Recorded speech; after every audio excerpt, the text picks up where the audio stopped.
তাই আমি বলতে চাই, জামাত ইসলামকে আজকে আপনি নিষিদ্ধ করতেছেন, মনে করবেন যে আজকে থেকে এর নিশ্চিহ্ন শেষ হয়ে যাবে, অর্থাৎ নিশ্চিহ্ন করে দেওয়া হবে।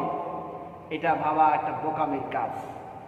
কারণ আজ থেকে ১৫০০ বছর পূর্বেও রাসূল করিম সাল্লাল্লাহু আলাইহি সাল্লামের আদর্শকে, কোরআনের আদর্শকে, কোরআনকে নিভিয়ে রাখার জন্য, কোরআনকে নিষিদ্ধ করার জন্য সেই সব আবু জেহেলরা, উতবা সাইবারা, তারা এটা পরিক্রান্ত একটা চক্রান্ত করেছিল। وقال الذين كفروا لا تسمعوا لهذا القرآن والغوا فيه لعلكم تغلبون।